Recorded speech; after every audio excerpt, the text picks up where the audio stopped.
Hello boys and girls, today we are going to see a brief introduction about research. In this presentation, we are going to discuss about the meaning of research, objectives of research, characteristics of research. In that again we are going to see what is a scientific method, basic qualities of scientific method. Yes, so what is research? From the word itself we can understand certain things, right? Does researching something is what we call it as research. Uh, uh, there is already some knowledge in a particular area. You add some new knowledge to it. You search for something new in it. That's what we call it as research. Right? Research is an endeavor to discover answers to intellectual and practical problems through the application of scientific method. Now there is a problem. You're trying to find a solution for the problem.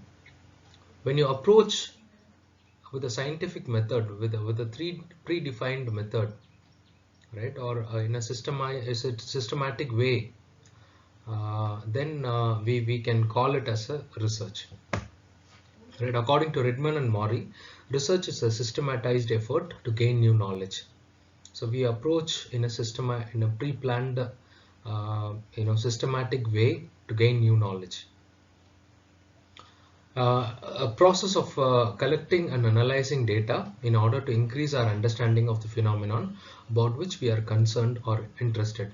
So research is also the process of collecting and analyzing data, right? You have a problem and you want to find a solution to it. What you do is you collect information, you collect the data uh, through a questionnaire or observation method. There are plenty of methods in research. So you collect the data, you process the derived data, right? Again, the methodology part we are going to discuss about it in later. um, so you dig deeper into it, you find the exact reason behind it, right? You come up with the best possible solution to the problem. Again, research provides the needed information that guides managers to take informed decisions to successfully deal with a problem. Research helps in decision making process, right? When you approach a problem in a systematic way, when you uh, do a proper research, the research, from the research itself you will get a lot of conclusion. You'll get a lot of suggestions, recommendations and things like that. With that, the manager can take important management decisions. The information provided could be the result of a careful analysis of data gathered. It could be primary data or secondary data. Primary data is what the researcher gets directly from the horse's mouth, right? You directly go collect the data in the field. That's what we call it as primary data. And secondary data are those data which are available already in the company or in the market with the government. It can be from magazines, it can be from newspapers, it can be from existing books, it can be the previous survey reports and things like that. So what are the objectives of research? The ultimate objective is to discover answers through the application of scientific procedure, right? You have a problem and you want to find a solution to it, right? You take up a scientific methodology to it. So that's the objective of research, right? These objectives can be broadly classified under four categories. The first one is to gain familiarity with the phenomenon or to achieve new insights into it. Suppose the researcher wants to learn something new, right? Then he can take up this kind of research called exploratory or formulative research, right? At the end of the research, the researcher will become an expert in that particular area. Suppose you want to study about the local community participation in tourism, right? So after the study you will become an expert in how much contribution the local community is giving for tourism, right? Are they really getting benefited out of it? Are there any negative impacts for the local community? or what are the economic implications to the local community because of tourism. All these things you will get to know better at the end of the research, so you become an expert in that particular field. Now secondly, to portray the characteristics of a particular individual, situation, or a group. This is what we call it as descriptive research, right? You try to understand the behavior of a particular person, or you try to understand the current situation or scenario, or a particular group. For example, in this corona time, things have changed. People have changed a lot. Their purchasing pattern, their behavior towards savings, their approach towards life, many things have changed, right? You want to study about it. You want to analyze the situation, or you want to study the current scenario. Now you can take up this kind of a research called descriptive research. Now thirdly, to determine the frequency with which something occurs, or with which it is associated with something else. This is what we call it as diagnostic research. Like a doctor, you try to understand, you try to analyze the correlation between two individual things, right? Or you try to analyze how often things are often happening. For example, you think that throat pain is associated with corona, or you think that fever is associated with corona, right?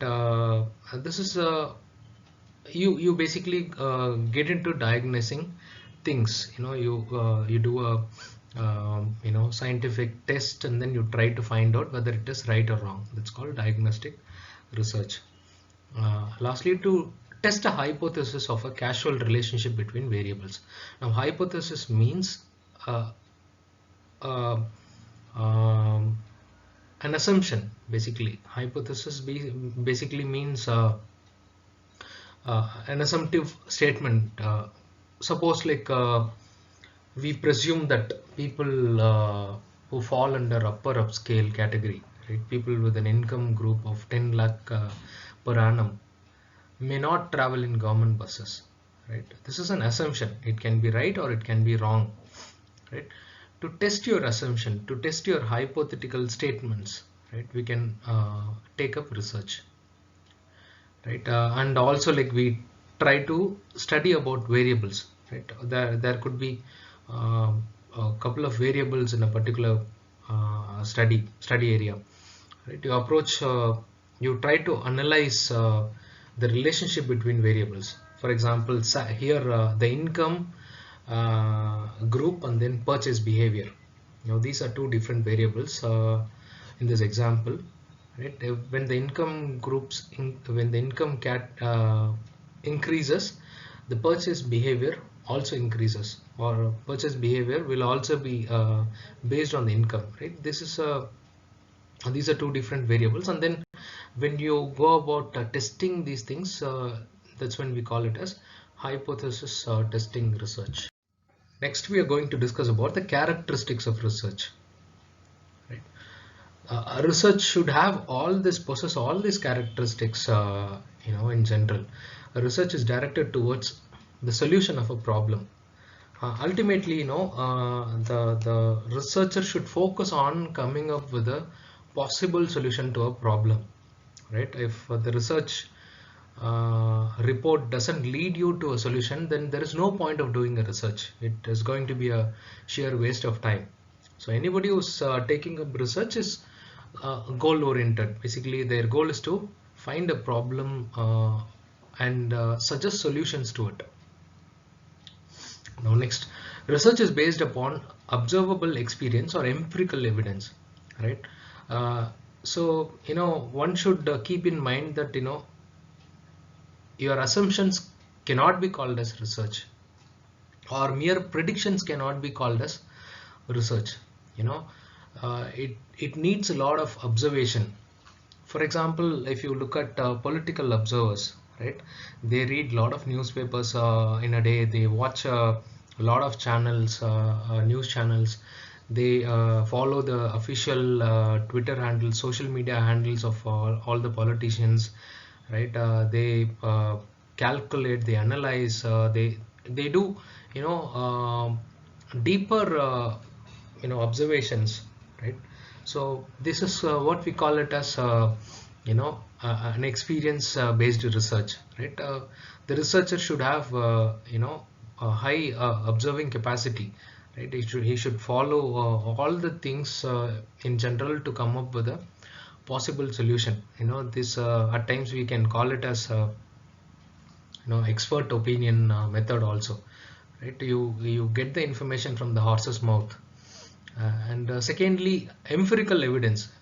Empirical evidence is the first hand information. You come up with a solid evidence, right? So the research is based on experience and evidence, right?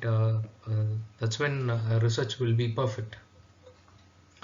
Next, research demands accurate observation and description. As discussed, there should be accuracy in observation and description, right? Generalizing things cannot help in research. Uh, Research involves gathering new data from primary sources or using existing data for a new purpose. So it involves both. In some cases we can only go with primary data, in some cases we can only go with secondary data, in some cases we use both the data, right? A primary data, as we said, is gathered from the ground. The researcher goes to the area of a problematic area, collects the information, and then process those information, right? That's what we call it as primary data. Secondary data, as we discussed, are those data which are available already, with the government or with the company, in form of magazines, in form of records, in form of news articles and things like that. Research activities are characterized by carefully designed procedures. A research is a systematic procedure basically. There is a lot of planning involved in it. You should take up, for example, you want to study about a particular group of people's behavior in a city, right? You decide how many number of people to be approached in a city. For example, the city has got 20 lakh population, right? And you want to study about their buying behavior. Now you need to decide on the sample size, right? To how many people you are going to collect the data.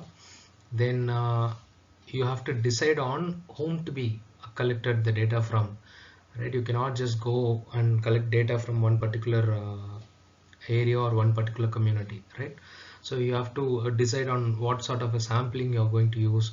So there's a lot of planning involved in it, right? Again, then you have to approach, then you have to apply the calculations, how we are going to collect the data, how we are going to process, what are the formulas we are going to apply, and all these things needs to be carefully designed in advance.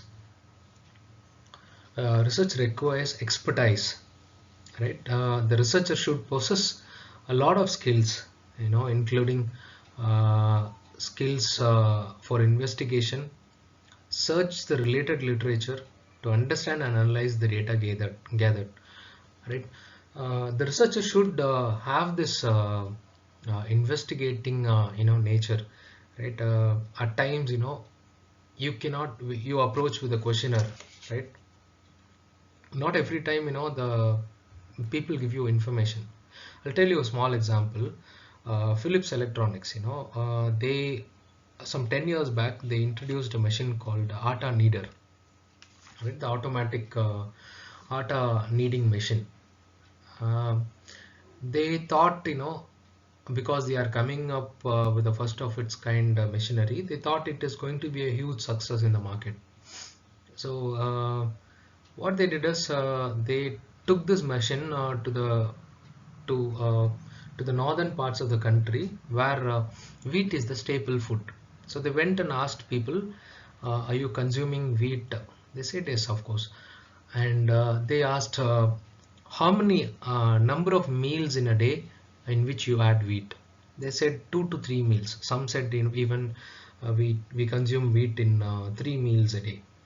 So they were very happy about it. Then they asked, right, so how do you make this roti and chapati and all, right? You manually knead the flour or you take it to a flour mill nearby? Everybody said they do it themselves. So they were asking, the Philips people were asking, if we come up with a machine like this, an automatic, atta kneader, you put the flour, you pour some water, it will automatically knead the flour for you.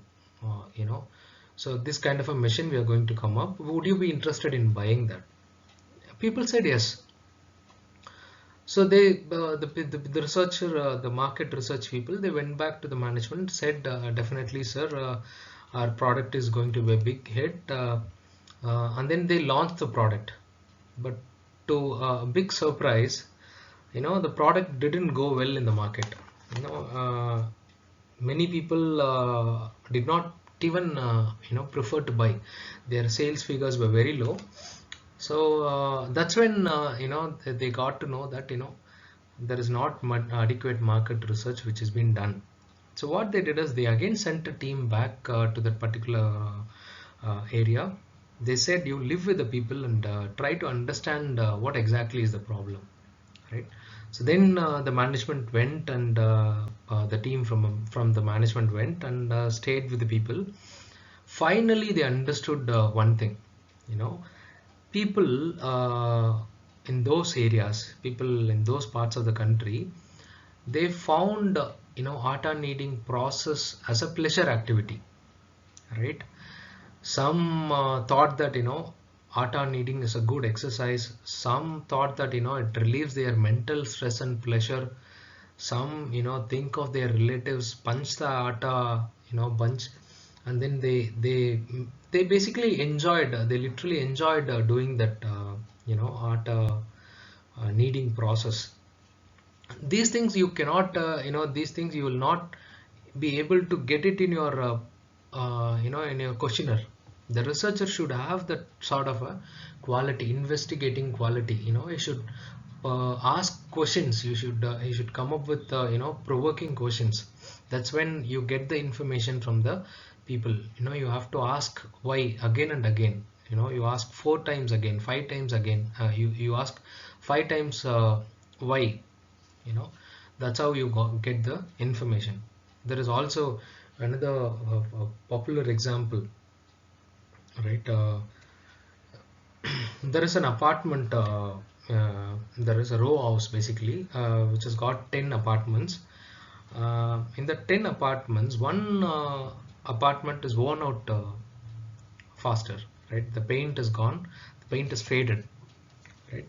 So the apartment owner, he went to the builder and he said, out of other buildings, 10 buildings, mine is only worn out. You've used poor materials to my building. You should make it, you should fix it like that. He went and approached the builder. So the builder asked, why did your building only fade? So he said, we used to wash often. So why are you washing your building often? He said, because there are a lot of bird droppings. So why there are a lot of bird droppings in only your apartment? Why not in other buildings? Finally, they are identifying the reason behind it, because he switches on the light half an hour before the other buildings in the evening. So because the light is switched on earlier, all the insects, they get attracted towards the light. All the insects, come to their building in particular, and these birds, they come to eat these insects earlier again. So uh, they are the reason for the bird droppings. So the building has been washed, so the paint is faded, right? So this is how you dig deeper into it. You should come up with, yeah, the researcher should have this investigating nature, right? Should provoking questions, the art of provoking questions. Next is research. The researcher should be able to search the related literature, right? These days it is very easy for a researcher to find relevant information, relevant data. Suppose you want to study about the local community participation in tourism in a particular area, right? You go search with the appropriate keyword in Google or in the research gateways, right? You get relevant information, relevant literature. Somebody would have done the same sort of research in some other country, right? You will get all those research articles in one click. These days it is very simple. But olden days, people used to find it very difficult. They have to visit a lot of libraries, they have to read a lot of research articles, books, believing that there will be some relevant content inside that article. You don't have any scanner, or you don't have any automatic uh, things which can give you those information. So the researcher should possess that knowledge, and should understand and analyze the gathered data, right? You should be able to understand and make results out of the data, right? You should know how to process the data. So it needs a lot of expertise. Research needs a lot of expertise in general. Next, research is objective and logical.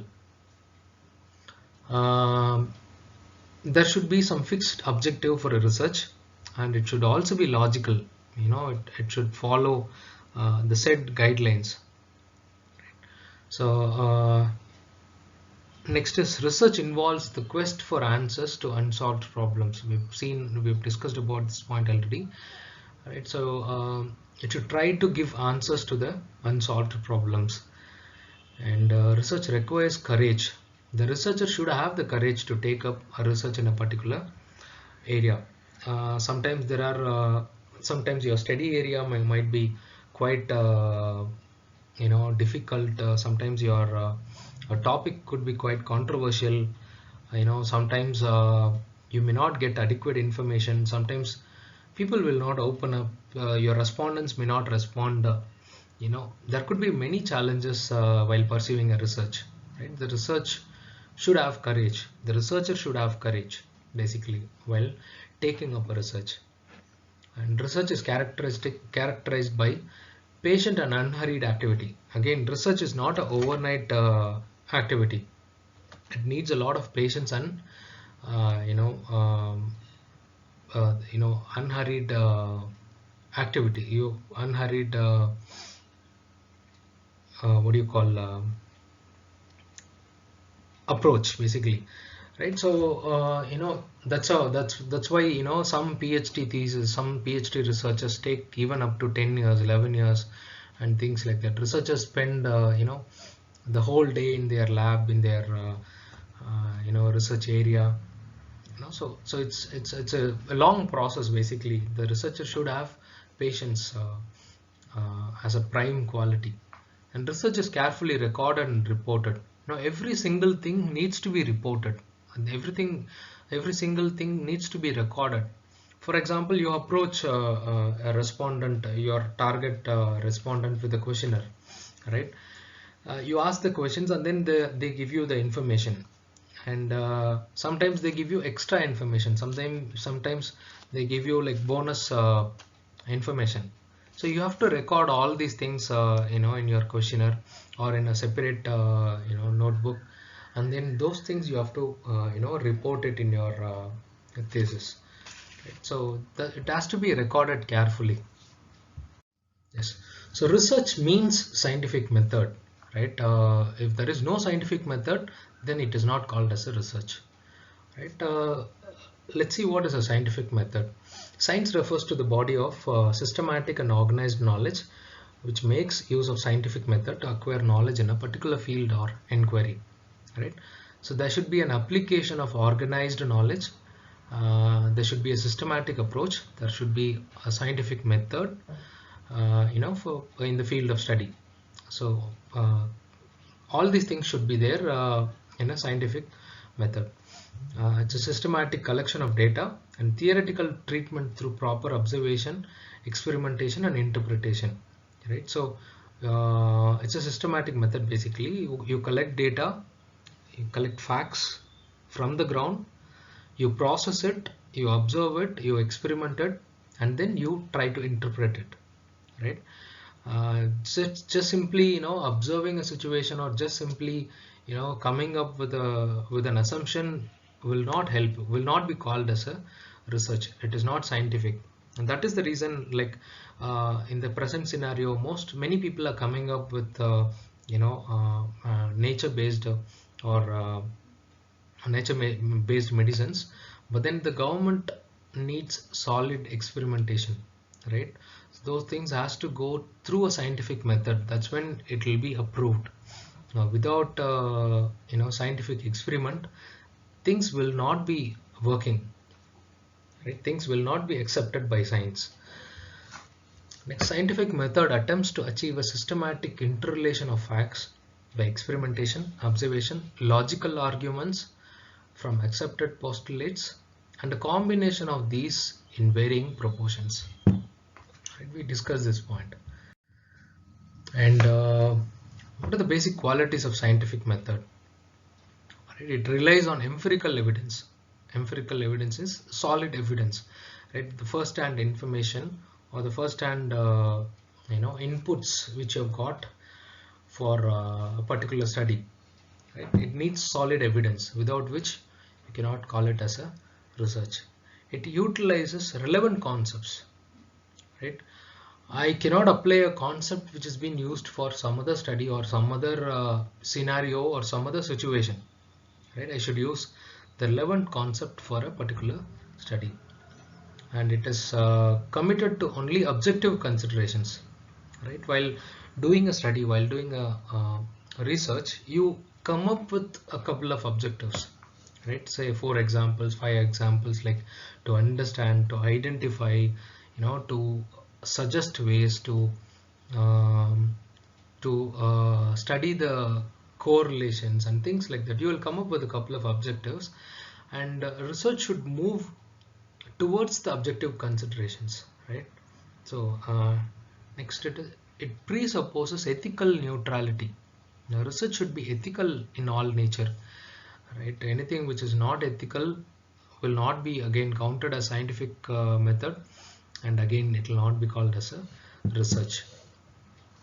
And it results into probabilistic predictions, right? So based on the outcomes you come with the prediction, right? Based on the results you come with predictions, all right?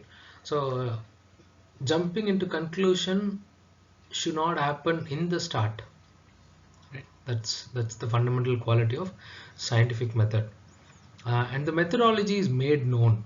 Any scientific method when you follow should be redoable.